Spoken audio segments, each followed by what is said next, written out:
प्यार की ये 5 बातें हर प्रेमी युगल को जाननी चाहिए। पहला, कृष्ण राधा की रासलीला। श्री कृष्ण की रासलीला वृंदावन की गलियों में आज भी कहानी किस्सों की तरह सुनाई जाती है। स्थानीय लोग बताते हैं कि कान्हा राधा जी के साथ शाम होने पर वन में रास रचाते थे। उनका साथ देने के लिए वन के पेड़ पौधे गोपियां बन जाया करती थीं। पौराणिक मान्यताओं के अनुसार वृंदावन का निधिवन रासलीला का गवाह है। आज भी शाम की आरती के बाद निधिवन को बंद कर दिया जाता है। लोगों का मानना है कि भगवान रासलीला करने के लिए हर शाम यहां आते हैं। पेड़ गोपियां बन जाते हैं और कान्हा और राधा का मिलन होता है। इस रासलीला को मनुष्य तो क्या पशु पक्षियां भी नहीं देखते। सभी निधिवन से दूर हो जाते हैं। मान्यता ये भी है कि जिस भी मनुष्य ने कन्हैया की रासलीला देखने की कोशिश की वह इसे बताने योग्य न रहा।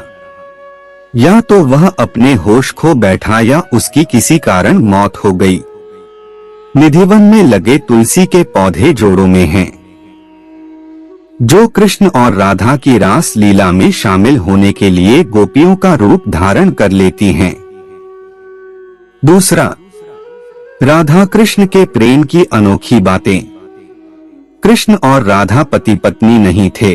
उन्हें हमेशा से एक प्रेमी और प्रेमिका के रूप में जाना जाता है। कृष्ण की 16,108 रानियां थीं, लेकिन हर मंदिर में, हर मूर्ति और हर तस्वीर में कृष्ण अपनी पत्नियों के साथ नहीं बल्कि राधा के साथ रहते हैं।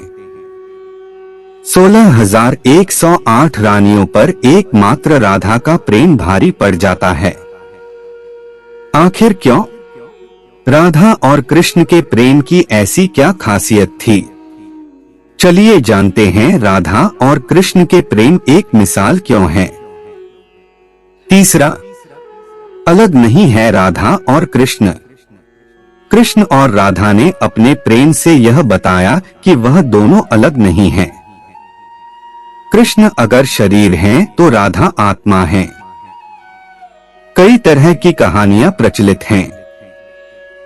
उनमें से एक कहानी के मुताबिक कान्हा के मथुरा जाने से पहले एक बार राधा रानी ने कृष्ण से पूछा कि वह उनसे विवाह क्यों नहीं कर सकते। इस पर कृष्ण ने कहा कि कोई अपनी आत्मा से विवाह करता है क्या? कृष्ण के इस जवाब से स्पष्ट है कि वह राधा जी से इतना प्रेम करते थे कि उनके लिए राधा उनका हृदय व आत्मा बन गई थी, जो हमेशा उनके साथ रहती थी। चौथा, सुंदरता और आयु का अंतर। प्रेम किसी से भी हो सकता है। प्रेम के बीच कभी आयु का बंधन नहीं होता। राधा रानी श्री कृष्ण से आयु में बड़ी थीं, फिर भी कान्हा राधा से बहुत स्नेह करते थे। उन दोनों के लिए आयु कोई मायने नहीं रखती थी। इसी तरह कई विद्वानों के मुताबिक राधा दूध की तरह गोरी और सुंदर थीं, वहीं कान्हा सांवले थे। फिर भी दोनों एक दूसरे को भा गए।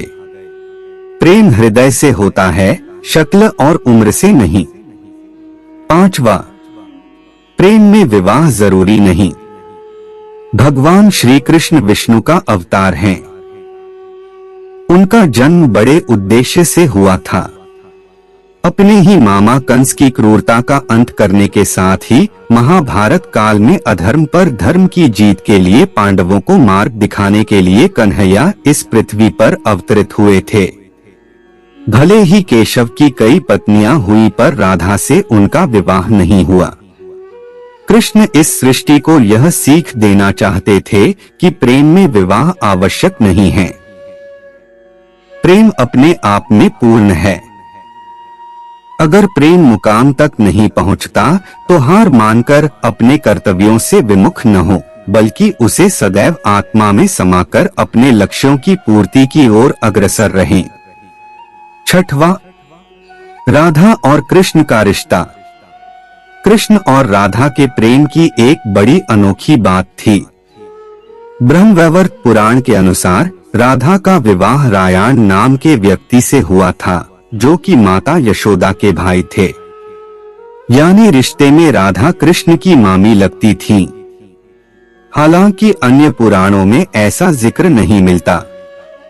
अगर इस तथ्य को सच माने तो कृष्ण को भले ही बचपन में राधा से प्रेम था, लेकिन ये राधा की मंगनी पहले से ही हो चुकी थी।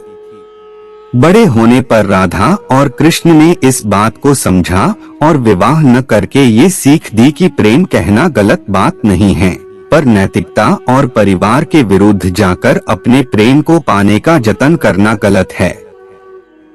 जय श्री कृष्णा। आज के वीडियो में आज के लिए बस इतना ही। मिलते हैं फिर अगले वीडियो में। तब तक श्री कृष्णा जी के लिए मेरे चैनल को सब्सक्राइब कर दीजिए। जय जय राधे कृष्णा।